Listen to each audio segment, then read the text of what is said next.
నమస్కారం అండి. ఓం నమ శివాయ. ఓం నమో వెంకటేశాయ. ధనస్సు రాశి డిసెంబర్ మాసం 2024 రాశి ఫలితాలు చూద్దాం. 8వ ఇంట్లో కుజుడు, 12వ ఇంట్లో బుధుడు. సో ఇక్కడ పాయింట్ ఏంటంటే ధైర్యంగా దూసుకుపోతారు. ప్రతి మనిషికి భయం అనేది ఉంటుంది. ఈసారి వీళ్ళు భయాన్ని అధిగమిస్తారు. ప్రాబ్లమ్ని ఢీకొంటారు. నీ దగ్గర స్కూటర్ ఉంది, ఎదురుగా వచ్చే ప్రాబ్లం లారీ సైజులో ఉంది, అయినా నువ్వు వెళ్ళి ఢీకొంటావు. అంత ధైర్యం ఉంది నీకు ఈసారి. ఎన్ని ప్రాబ్లమ్స్ అయినా ఉండొచ్చు, నువ్వు ఢీకొంటావు ఈసారి. ఒక సామెత ఉంది, లారీ వచ్చి స్కూటర్ని కొట్టినా, స్కూటర్ వచ్చి లారీని కొట్టినా స్కూటర్కే దెబ్బ తగులుతుంది అంటారు. కానీ కొన్నిసార్లు మిరాకిల్ కూడా జరుగుతుంది. స్కూటర్ వెళ్ళి లారీని క్యాబిన్లో పడి డ్రైవర్కి దెబ్బ తగిలి లారీ ఆగిపోతుంది. అంటే ఎంత పెద్ద సమస్య వచ్చినా ఢీ కొడతావు, నువ్వు భయపడవు. రాని చూసుకుంటా. ఆ కాన్ఫిడెన్స్ అనేది ఈసారి ధనుసు రాశి వాళ్ళకు ఉంది. ఒక్క ఇంచు కూడా మిమ్మల్ని ఎవరు మూవ్ చేయలేరు, గ్యారంటీ ఇస్తున్నా. కష్టాలు రావని చెప్పట్లే, కష్టాలు వస్తే కానీ మీరు నుంచుంటారు దానికి ఎదురుగా. తర్వాత ఆలోచన గురించి మాట్లాడదాం. ఇప్పుడు ఈ కష్టం నేను దేని గురించి మాట్లాడా? నువ్వు జాబ్ చేస్తున్నావు, కష్టాలన్నీ క్లియర్ చేసేస్తావు. వ్యాపారం ఉంది, ఎంతమంది వచ్చినా ఎదుర్కొంటావు, సేల్స్ చేసేస్తావు, డబ్బులు సంపాదించేస్తావు, విపరీతంగా డబ్బు వచ్చేస్తుంది. వ్యాపారం చేసేటోడికి పని అట్లా చిటికెల్లో చేసేస్తావు.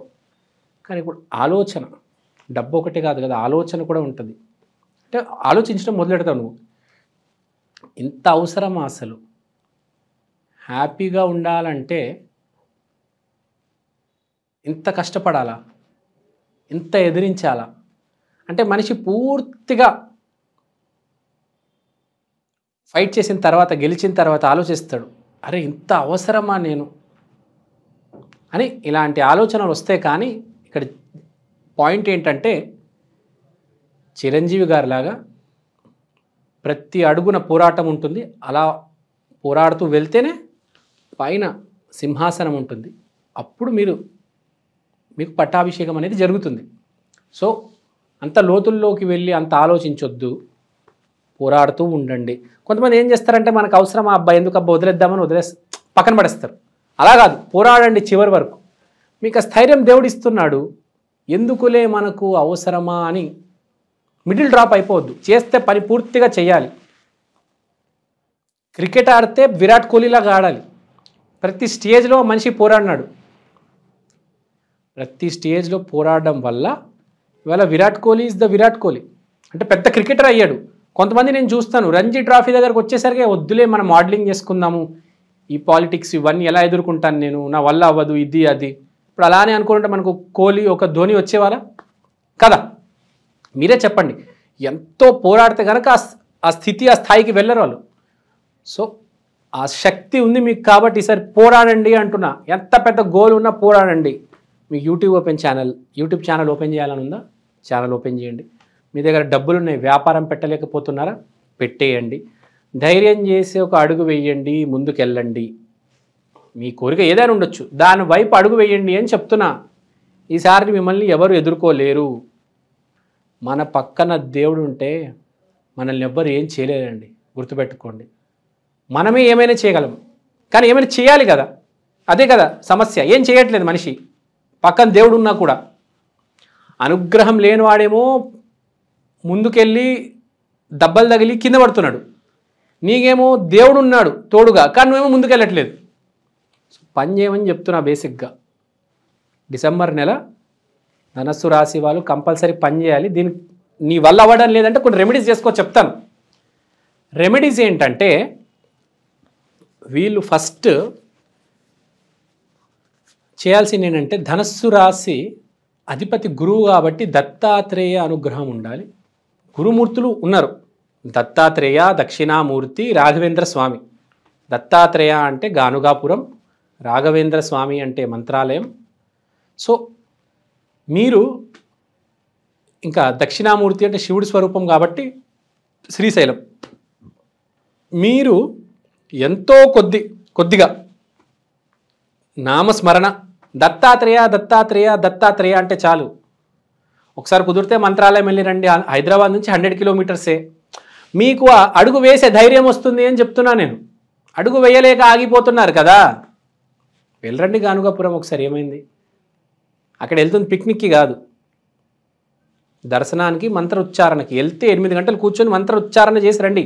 ఆ గుడిలో 8 అవర్స్ వెళ్తే 8 అవర్స్ దాకా మీరు బయటికి రావద్దు, అక్కడే ఉండండి. మంత్రాలయానికి వెళ్ళాలి, అక్కడే ఉండండి. ఆ గుడిలో 4-5 అవర్స్.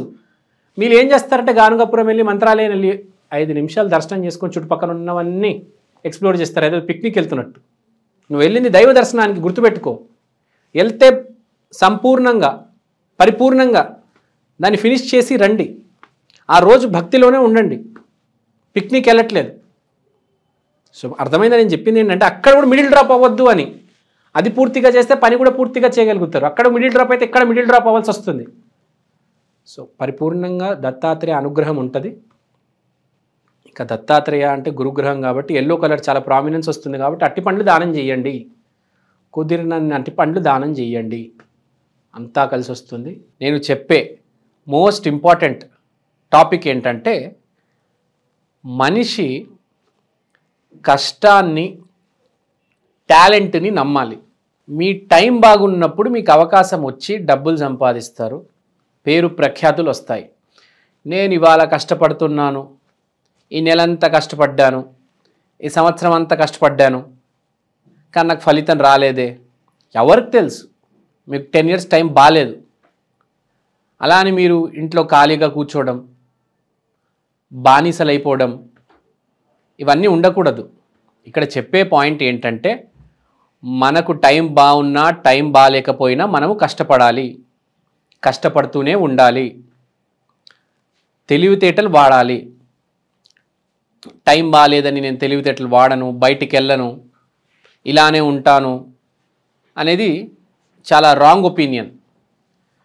మనం కష్టకాలంలో ఎంత కష్టపడతామో, ఎంత తెలివితేటలు వాడతామో, ఎంత కొత్త ఐడియాస్తో ముందుకు వస్తామో, అది మన మంచి సమయంలో మనల్ని కాపాడుతుంది. 3 పువ్వులు 6 కాయలు అలాంటి ఫలితం వస్తుంది మంచి టైంలో. కాబట్టి టైం బాగాలేదని ఎప్పుడు మీరు నిరుత్సాహపడకూడదు. ఇప్పుడు కొంతమంది నేను జీవితాలు చూశాను, ఒక 10 ఏళ్ళు 20 ఏళ్ళ నుంచి బాగాలేదండి అని కుమిలిపోతూ ఉంటారు. సడన్గా పరివర్తన యోగం అనేది యాక్టివేట్ అయిపోయి ఒకటేసారి కట్టలు డబ్బులు సంపాదిస్తారు. సో ఇక్కడ చెప్పేది ఏంటంటే, టైం బాగున్నప్పుడు కుమిలిపోకూడదు, ధైర్యంగా ఉండాలి. టైం బాగాలేనప్పుడు ఎవడైతే ఎదురు తిరుగుతాడో వాడే మగవాడు. కష్టకాలంలో బాగా పనిచేసే వాడికే మంచి టైంలో బాగా ప్రాఫిట్స్ వస్తాయి. సో ఈ రాశి ఫలాలు చెప్పే ఉద్దేశం ఏంటంటే, మీరు కష్టపడడం మానేయకండి, కష్టపడుతూ ఉండండి. రాశి ఫలాలు అనేవి, జాతక శాస్త్రం అనేది డైరెక్షన్ చూపడానికి. నువ్వు ఇంత కష్టపడాలి, ఇంత విజ్ఞతతో ఆలోచించాలి అనేది నీకు ఉండాలి. ఆ లౌక్యం నీకు ఎప్పుడు ఉండాలి. ఈ జాతక శాస్త్రం ఏంటంటే హోప్ ఇవ్వడం మనిషికి. హోప్ లేకపోతే మనిషి చచ్చిపోతాడు.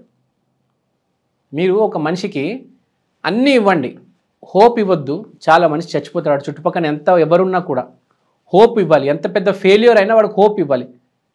Failure is not a person, failure is an event. అంటే ఒక మనిషి ఫెయిల్ అవ్వడండి, ఒక ఈవెంట్ ఫెయిల్ అవుతుంది, రేపు ఆ మనిషికే మళ్ళీ సక్సెస్ వస్తుంది. సో ఈ రాశి ఫలాలు చెప్పడానికి ఉద్దేశమే అది. This is just and direction. మీరు మాత్రం కష్టపడుతూనే ఉండాలి. రాశి ఫలాలు వినండి, అర్థం చేసుకోండి, ఆ డైరెక్షన్లో వెళ్ళండి, కష్టపడండి. ఇప్పటి వరకు, ఈ రోజు వరకు శ్రీరామచంద్రుడు కూడా కష్టాలు చూశాడు. 14 సంవత్సరాలు వనవాసానికి వెళ్ళాడు, తర్వాతే పట్టాభిషేకం అనేది జరిగింది. సో అర్థం చేసుకోవాలి, ముందు ఎవరికైనా కష్టకాలం వస్తుంది, నిలబెట్టుకోవాలి మనల్ని మనం. ఆ టైంలో ఎలా చెప్పాలంటే పేషెన్స్ ఉండాలి, ఓర్పు ఉండాలి, కూల్గా ఉండాలి. ఫస్ట్ మెయిన్ జీవితంలో మోస్ట్ ఇంపార్టెంట్ ఏంటంటే అర్థం చేసుకోవాలి, యాక్సెప్ట్ చేయాలి నా బ్యాడ్ టైం నడుస్తుంది అని. యాక్సెప్ట్ చేసి డబల్ ట్రిపుల్ కష్టపడాలి. అదే సక్సెస్ఫుల్ పర్సన్ లక్షణం. సో ఇదండి. థ్యాంక్ యూ అండి. Thank you so much. శ్రీమాత్రే నమః.